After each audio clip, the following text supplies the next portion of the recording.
Hi, I'm James Laughlin, a former 7-time world champion pipe band drummer.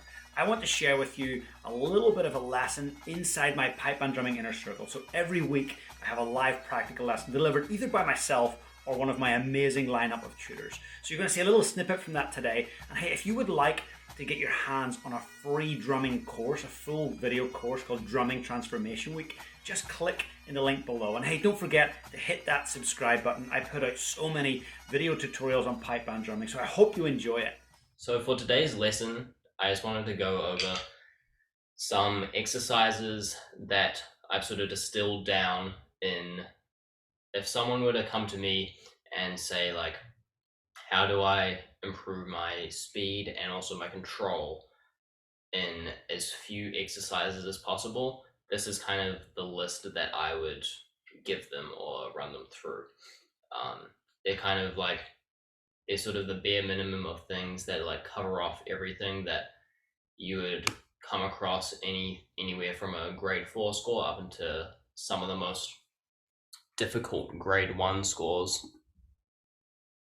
And in doing so, hopefully kind of the idea is that if you were to master all of these exercises, that you would then have a really solid foundation on basically being able to execute 99% of things inside any given drum score.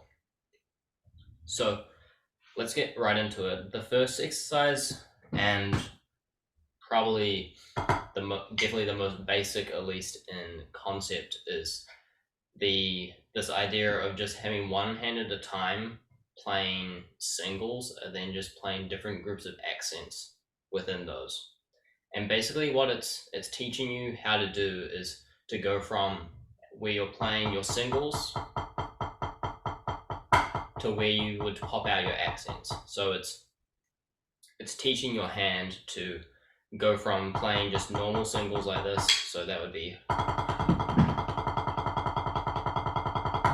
which is a challenge in and of itself. So you could just start off with even just going and make sure that is really consistent and even and all that. And then basically what you do from there is that once you're playing these singles, you can then take different groupings of accents and incorporate them just in those stream of notes. So it's teaching your hand how to go from just normal singles to creating the accent, and then probably the most difficult part of this is controlling that accent afterwards. So like an easy one to start with is just groups of 8. So we just have one hand at a time, and we'll just be playing 1, 2, 3, 4, 5, 6, 7, 8. 1, 2, 3, 4, 5, 6, 7, 8. 1, 2.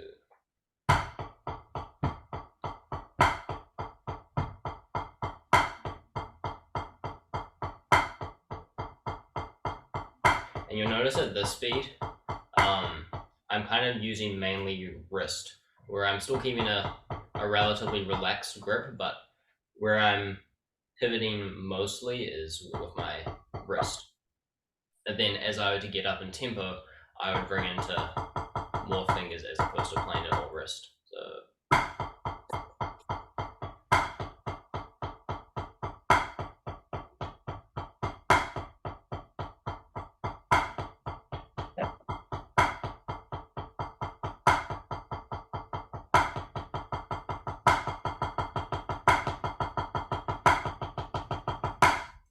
So you just want to be listening for when you start to play those accents that there's little disruption to the evenness and the consistency of all those notes.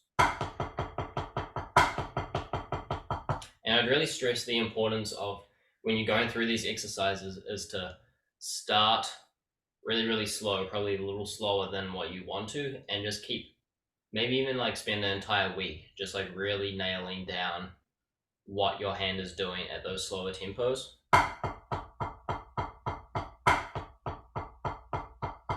Because if you can't nail it at that speed, you might be able to sort of get away with getting it faster, and you could maybe like nail it to a metronome. But if you can't really consistently do it at that speed, you're kind of building like a big house on a rocky foundation. So um, yeah, and then so once you've say after you've done groups of 8, then you might just half that and then do groups of 4, and this time let's do it on the left hand.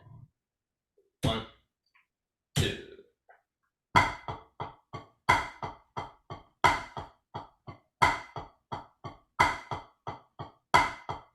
And once again, you just almost kind of like teaching your hand how to go from the singles, to creating the accent, and then controlling it afterwards.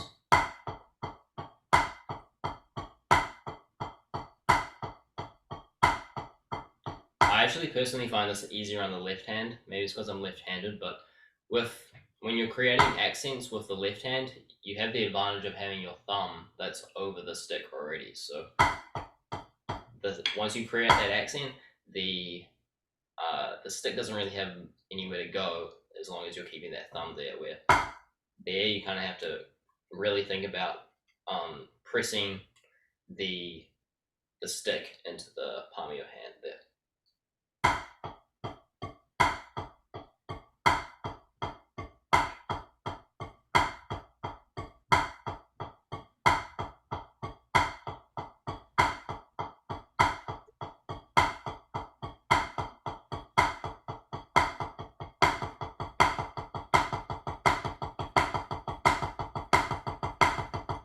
And you might kind of get a little frustrated and think that you should be able to play this faster than you actually can. But I just stress how this actually applies into when you're playing like actual singles. So if you can play this fast, as soon as you reintroduce the other hand, that becomes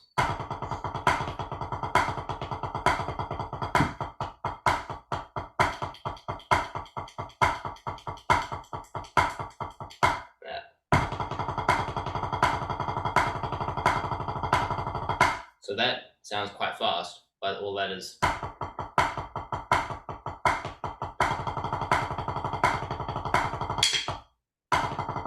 so it might kind of feel like you're not getting anywhere, or sort of things aren't working as well as you want them to, but it's kind of like a I don't know if illusion is the right word, but when you're basically playing everything like half the speed is what you do most exercises. So just keep that in mind. I hope you enjoyed that little bit of a clip from our inner circle. If you'd like to see the full video, head on over to pipebanddrumminginnercircle.com. I will put that description in the link below. Please be sure to hit that subscribe button, because every week I upload a new video lesson. You don't want to be missing out on that. And please, while you're here, hit that subscribe button.